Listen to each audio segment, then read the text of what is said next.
मित्रांनो, सर्वांना सप्रेम जय जिजाऊ, जय शिवराय, जय महाराष्ट्र, नमस्कार. तुम्ही सध्या आता दिवाळीच्या निमित्ताने किंवा याच्या अगोदर कधी गावाला गेलाय का? काय आहे गावाची परिस्थिती? सध्याच्या आरक्षण महत्त्वाचं जरी असलं, तरी आरक्षणाच्या मागणीमुळं आणि खास करून आरक्षणाच्या नावाच्या आडून ज्या पद्धतीचा जातीयवाद केला जातोय, प्रत्येक कार्यकर्ता, गावातला माणूस, नेता सुद्धा खूप त्रास सहन करतोय, खूप भोगतोय. तुम्हाला जाणीव नसेल, तुम्ही फक्त गावाला कधी फोन करून विचारा आणि चुकून आपल्या जुन्या मित्रांना फक्त फोन करून विचारा, जे कधीच जाती-पातीच्या अ, उतरंडी त्यांनी कधी तुमच्या माझ्यामध्ये आणल्या नाहीत. त्यांना जर तुम्ही सहज विचारलं, "काय रे, काय करतोय आपला तो सुभाष कसा आहे? बबन कसा आहे? संतोष कसा आहे? विक्रम कसा आहे?" तर ते डायरेक्ट जातीवर येऊन सांगतात. "कोण तो? त्या जातीचा का?" अरे म्हणलं, आजपर्यंत तू कधीच जात काढली नाही. आता का जात काढतोय? मला एक मित्र सांगत होता, तो आता गावाला गेला. फक्त तो गावाला गेला, गावा मुलं, बायको सोडली आणि तो एका मित्राच्या गावी त्या ठिकाणी गेला. तो पुण्यामध्येच चांगला जॉब करतोय, सेटल आहे. त्याचा एक मित्र आहे पिंपरी चिंचवडचा आणि त्याचं गाव आमच्या त्याच्या गावाच्या शेजारी आहे. फक्त त्याला आता तो नव्याने मैत्री झाली असल्यामुळं त्याला त्याचं म्हणजे कुठल्या गावात कुठं घर आहे वगैरे काही माहित नाही. तो पण दिवाळीला गावालाच आला. त्यानं फोन करून म्हटला, की "ये तू" म्हणून हा त्या गावी गेला. साहजिक आहे गावात गेल्यानंतर मान माणूस जो चौकात असतो किंवा जो टपरीवर उभा असतो किंवा तो कुठेही उभा असू द्या. तो रस्त्याच्या कडेला असतो म्हणून आपण गाडी चालवत असताना सहज त्याला विचारतो, की "या व्यक्तीचं घर कुठे आहे तुम्हाला माहिती आहे का?" आणि मला दुर्दैवाने सांगावं लागतं, तो माळकरी होता. अक्षरशः तो मित्र मला सांगताना फक्त म्हणजे असं भावनाविवश होऊन रडत होता. म्हणला तो वारकरी होता. मी त्याला विचारलं, तर तो म्हणला, "का हो ते वाडीवर राहतो किंवा तो त्या जातीचा?" कारण म्हणला या आडनावाची 3 जातीमध्ये लोक आहेत. गाव मोठं असल्यामुळं आडनावामध्ये गडबड होते. बरं यांनी सगळं सांगितलं होतं, की हा पुण्यामध्ये आहे, जॉब करतो. त्याचे वडील तिथं अशा-अशा पदावर काम करत होते. ते आता रिटायर आहेत. त्यांनी संदर्भ पण सांगितला होता. पण त्या माणसाच्या नोकरीमुळं, कामामुळं किंवा त्याच्या कर्तृत्वामुळं त्याची ओळख नव्हती, तर ती जातीमुळं होती. आणि सगळ्यात वाईट आणि दुर्दैवी असं, की सांगणारा माणूस हा वारकरी होता.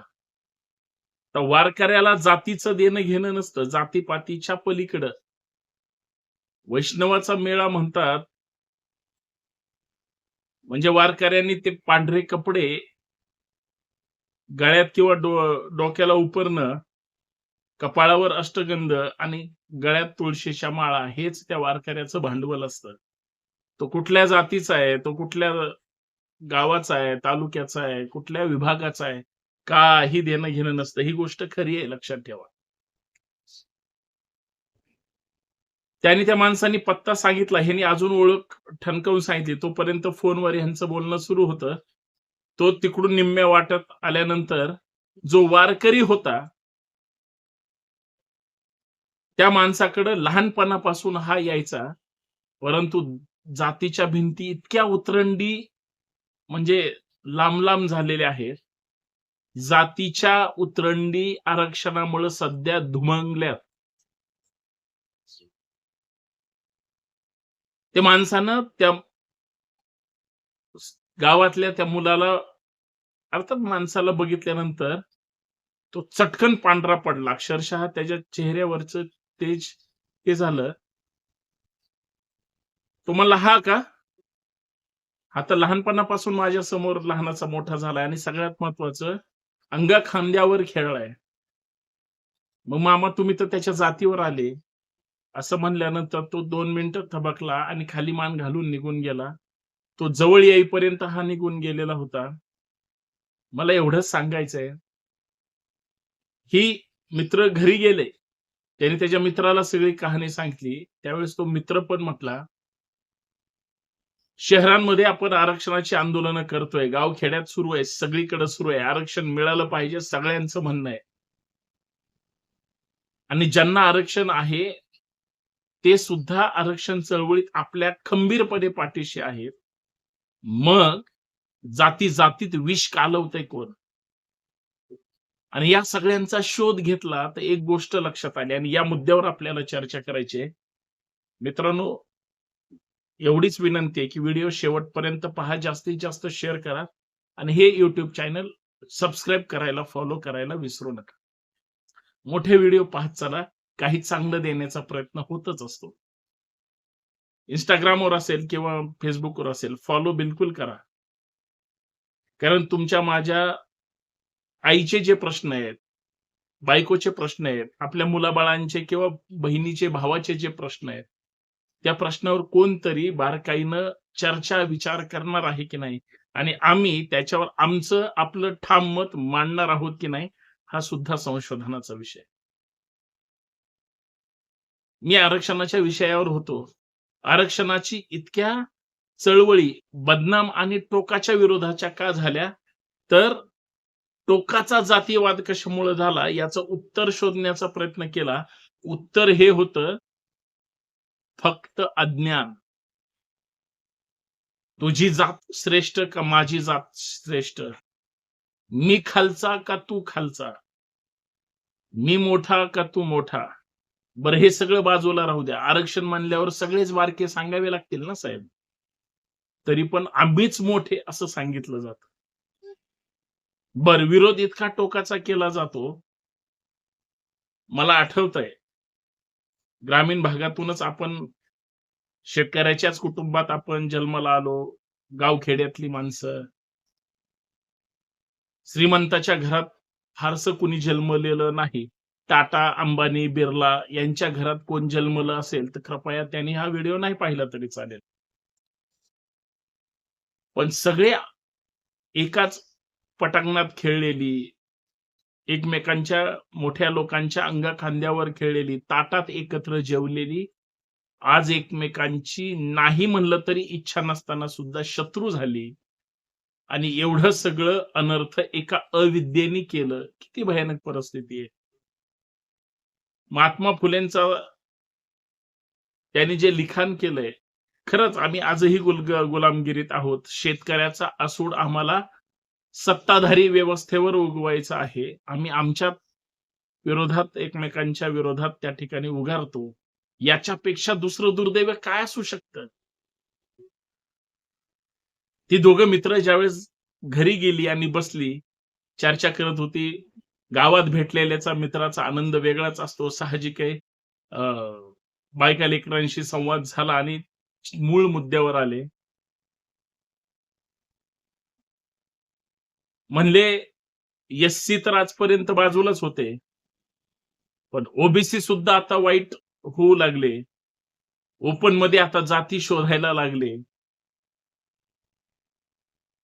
मराठा असेल, धनगर असेल, ओबीसी मधल्या जाती असतील, अजून इतर साळी, माळी, तेळी, कुंभार, ढोर, लमाण, वंजारी, बंजारा सगळ्या जाती 18 पगड जाती आणि बाला बलुतेदारातली लोक 2-5, 2-5, 10च घरं असतात गावांमध्ये. फार फार तर 25 असतील, 50 असतील. भावकीचं शत्रुत्व वेगळंच असतं. तू बडा की मैं बडा वेगळंच असतं. सख्खे भाऊ पक्के वैरी बांधावरून असतात. हे सगळं भोगलंय म्हणला. पण आता हे नवीन भोगायचं आलंय.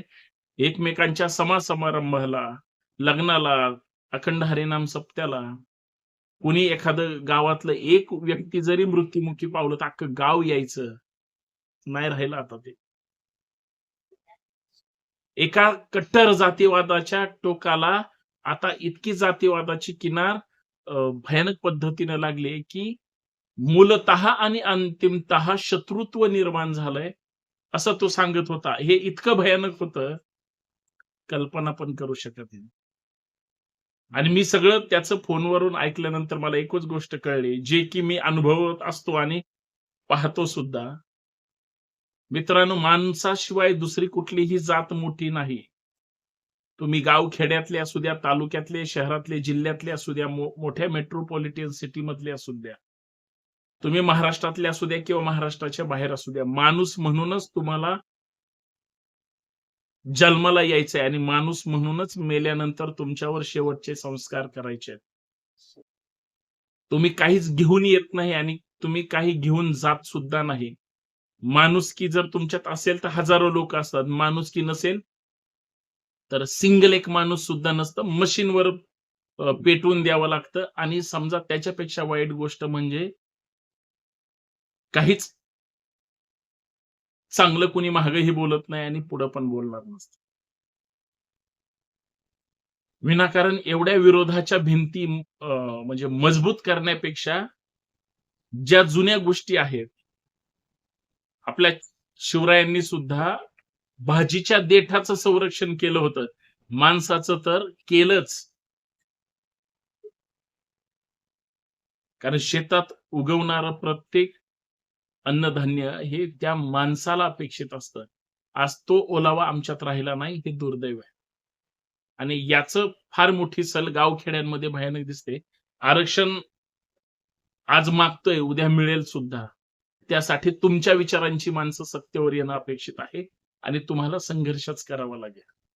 पण मिळाल्यानंतर हे जे टोकाचा विरोध आणि म्हणजे विखारी भाषा ही संपवली गेली पाहिजे, अन्यथा फार वाईट होईल. आणि काही तथाकथित मंडळी आहे, ज्यांना फक्त आणि फक्त आणि फक्त विष कालवायचंय तुमच्या आमच्यामध्ये आणि आम्ही फक्त वेगळे असले पाहिजेत, तरच त्यांचं दुकान चालेल. आम्ही एकत्र आलो, तर त्यांचा बाजार उठणार आहे. एकतेची मजबूत मूठच जातीवाद्यांना, मनवाद्यांना पळता भुई थोडी होईल असं मला वाटतं. बटेंगे तो कटेंगे हे लक्षात ठेवा. धन्यवाद. जय जिजाऊ, जय शिवराय.